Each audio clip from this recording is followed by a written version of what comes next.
మొదటి పేతురు పత్రిక 5వ అధ్యాయం 8వ వచనం.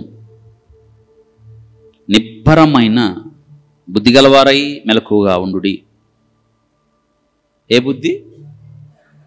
బుద్ధి. ఆ తర్వాత ఇంకొక మాట చెప్పాడు, మెలకువ. మీ విరోధి అయిన అపవాది, మీ విరోధి అపవాది గర్జించు సింహం వలె. ఏ సింహం? గర్జించు సింహం వలె. ఎవరిని మృంగుదునా అని వెతుకుచు తిరుగుతున్నాడు. ఇక్కడ మనం చూడండి, ఈ శ్రేష్టమైన వాక్య భాగంలో ఒక మాట చెప్తున్నాడు. 4వ వచనం చూడండి. ప్రధాన కాపరి ప్రత్యక్షమైనప్పుడు మీరు వడబారని మహిమ కిరీటము, ఆయన ప్రత్యక్షమయ్యే సమయం, సిద్ధపాటు. మనం సిద్ధపడుతూ అనేకులను సిద్ధపరచాలి.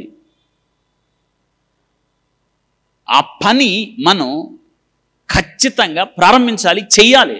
ఒకవేళ చేయకపోతే నువ్వు సిద్ధపడాలి, అనేకులను సిద్ధపరచాలి. ఇది ప్రాముఖ్యమైన విషయం. అసలు ప్రారంభించారా సిద్ధపడడం? నేను సిద్ధపడుతున్నాను బ్రవ్వా.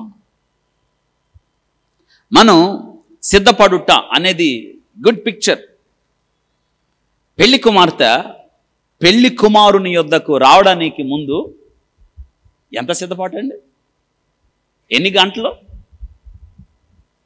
సిద్ధపాటు? ఎంత సిద్ధపడినా ఇంకొక ఆమె వచ్చి చేయొచ్చు దాని మీద. అంటే ఏంటి దాని అర్థం? ఇప్పుడు వచ్చినావా ఇంకా సిద్ధపరచాలనే అంతులేని కథ సిద్ధపాటు. అందరూ వచ్చేసారు. పెళ్లి కుమారుడు వచ్చేసాడు, పెళ్లి కుమారుడు వచ్చాడు అని ప్రకటన అయిపోయింది. పెళ్లి చేసే పాస్టర్ గారు కూడా వచ్చాడు, కూర్చున్నాడు. ఆయన కూడా నిద్రపోయాడు. పెళ్లి కూతురు రాట్లా. ఎన్ని చూశాను నేను ఇట్లా, ఎన్నండి. ఆమె రాదు. నువ్వు ఎంత అన్నారు, ఎంత మైకులో పెట్టు, ఇది చివరి పాట అంటా ఉంటారు, 5-6 పాటలు పాడతారు, ఆయన రాదాం. ఎంత డ్రెస్అప్ అవుతాం, ఎంత మేకప్ అవుతాం, ఎంత హెయిర్ స్టైలు. అంటే దాని అర్థం ఏంటంటే, ఎందుకు ఆ సిద్ధపాటు? నేను వేదిక మీదకి అలా వెళ్ళగానే ఏమవ్వాలి? పెళ్లి కొడుకు షాక్ అయిపోవాలి. నన్ను చూసి ఏం చేయాలి? షాక్. వా, ఎంత చక్కగా ఉంది, ఎంత చక్కగా సిద్ధపడిందని. ఇది దేవుడు కోరేది. నీ సిద్ధపాటు పెళ్లి కుమారుడికి సంతోషం కలిగించాలి. నీ సిద్ధపాటులో నీలో లోపం కనిపించకూడదు. నీ సిద్ధపాటులో కళంకం కనిపించకూడదు. నువ్వు సిద్ధపడాలి అనేకులను. అది ముఖ్యం. దేవుడు కోరింది అది. ఎందుకో తెలుసా? ఆయన వస్తున్నాడు. సిద్ధపాటు ఉన్న వాళ్ళనే చక్కగా ప్రభు చెప్పాడు. 5 సిద్ధపడ్డారు, వారు కన్యలో, వారి దీపాలు వెలుగుతున్నాయి. 5 వాళ్ళకేమి లేదు, బుద్ధి లేదు. బుద్ధి లేని కన్యలు 5 మనం ఏ బ్యాచ్?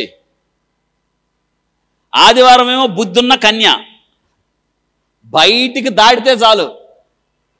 ఏ కన్య? పెద్ద చెప్పండి. ఇక్కడ ఏం చెప్తుందంటే వాక్యం, బుద్ధి కలిగి ఉండండి. నిబ్బరమైన బుద్ధి అంటే బుద్ధిని పోగొట్టుకొనకుండా జాగరూకత కలిగి, బుద్ధి కలిగిన వారిగా, తడబాటు లేకుండా స్థిరత కలిగి మీరు జీవించాలని దేవుడు చెప్తున్నాడు. ఎందుకో తెలుసా? ఆయన ప్రత్యక్షమవుతున్నాడు. ఈ సమయంలో, ఈ సిద్ధపాటు సమయంలోనే సాతానుడికి సమయం కొంచెం ఉందని తెలుసు. ఎంత సమయం ఉందని తెలుసు వాడికి? కొంచెం సమయం ఉందని వాడికి బాగా తెలుసా, మనకు బాగా తెలుసా? మనకు తెలియాలి కదా. తెలుసుకున్నారా? వాడేమో నిద్రపోకుండా పని చేస్తుంటే మనమేమో రాత్రి వాళ్ళు పడుకుంటాం. పడుకొని వాడేమో పని చేసేస్తున్నాడు, నాశనం చేసేస్తున్నాడు, మింగేస్తున్నాడు. మనం మాత్రం. అందుకే నిబ్బరమైన బుద్ధి. ఎవరిని మింగుదునా అని వాడు వస్తున్నాడు మింగడానికి. ఏం చేయాలి తెలుసా? వాడిని చీల్ చేయాలి. Best picture. గొర్రెను తన తండ్రి మందను కాస్తున్నప్పుడు మందలో నుండి ఒక గొర్రెను సింహం ఎలుకబంటి వచ్చి నోట కరుచుకొని తీసుకొని దావీదు ఏం చేశాడు? ఇది నిద్ర వాలేదు, మందను వదిలిపెట్టి వేరే చోట వాలేదు, అమ్మో సింహం అనలేదు. నిబ్బరమైన బుద్ధి కలిగి అలా తీసుకెళ్తుంటే ఒక్క క్షణం ఆగల. ఇది నిబ్బరమైన బుద్ధి. మెలకు ఉండడం అంటే ఇది. వాటి వెంట పడి, ఏటి వెంట? సింహం ఎక్కడన్నా ఉందా? క్రైస్తవుడు చేయాల్సిన పని అది. క్రైస్తవుడు దేవుని నమ్మినవాడు, సిద్ధపడినవాడు, విశ్వాస జీవితాన్ని నిలుపుకున్నవాడు, ప్రభు కొరకు పరిగెత్తేవాడు ఏం చేస్తాడంటే సింహం వెంట పడతాడు. వాడే అపవాది వెంట. దేవునికి లోబడి ఉండుడి, అపవాదిని ఎదురించడు వాడు మీ వద్ద నుండి. సింహము ఎలుకబంటి వెంట పరిగెత్తి.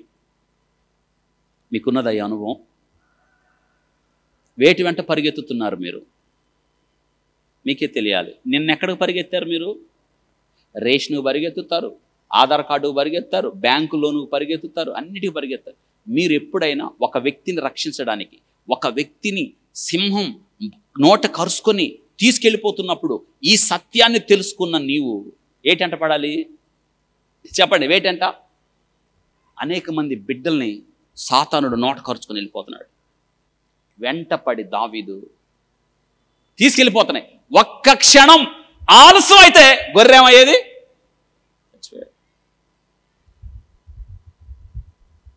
దాని నోట్లోంచి బయటికి తీశాడు. ఎట్లా తీసుంటే మీరు ఆలోచించారు ఎప్పుడైనా? సింహం పడితే వదిలిద్దా? సింహం నోరు చూసారా? సింహం తల చూసారా? సింహం 600 కేజీలు ఉంటుంది. దాని తల దాదాపుగా 30 కేజీలు ఉంటుంది. అంత పెద్ద తలలో చిన్న గొర్రె తలని దావీదు ఏం చేసి ఉంటాడు మీకే తెలియాలి. పా, ఏం ఫైటింగ్ అండి! దాని నోట్లో నుండి క్షేమంగా బయటకు తీసాడా? చచ్చిందని తీసాడా? పైగా అంటాడు, అది నా మీదికి రాగా గడ్డం పట్టుకొని. ఇది సాతానుడు మన చుట్టుపక్కల, మన దగ్గరికి, మన ఇంట్లో, మన పిల్లల దగ్గరికి, మన బంధువుల దగ్గరికి, మన ఇరుగు పొరుగు వారి దగ్గరికి గర్జించు సింహంలాగా నోట కరుచుకొని వెళ్తున్నప్పుడు నిబ్బరమైన బుద్ధి కలిగిన క్రైస్తవుడుగా, క్రైస్తవురాలుగా ఎవరున్నారు నా పక్క? వాళ్ళు ఎవరన్నా కావచ్చు. నా చుట్టుపక్కల బిడ్డలు ఎలా ఉన్నారు? నా చుట్టుపక్కల ఇరుగు పొరుగు వారు ఎలా ఉన్నారు? యవనస్తులు ఎలా ఉన్నారు? యవనస్తులు ఎలా ఉన్నారు? వారిని కాపాడవలసిన బాధ్యత ఎవరి మీద ఉంది? మన మీద ఉంది. అక్కడ చక్కగా అదే చెప్తున్నాడు. ఎవరిని మృంగుదునా అని గర్జించు సింహంలాగా యేసుక్రీస్తు ప్రభువారు, అవును, ఆయన సింహాన్ని చీల్చాడు. ఆయన యేసుక్రీస్తు, అవును, మరణపు కోరలను ఏం చేశాడు? అవును, విరిచాను. మరణమా నీ ముళ్ళు ఎక్కడ? మరణమా? అవును, సింహాన్ని చీల్చే అనుభవం యేసుక్రీస్తు వారు.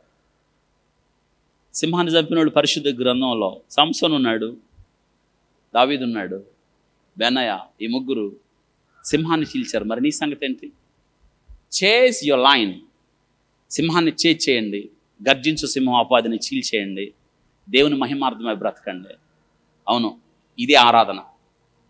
ఏం ఆరాధన అంటే, ప్రభువా అపవాదిని చీల్చేశావు, వాడి శక్తిని నువ్వేం చేసావు? నిర్వీర్యం చేసావు, కోరలే బీకేసావు. ఇప్పుడు నేను చేయాల్సింది ఏది లేదు, నువ్వే చేసావు సిలువలు అంతా.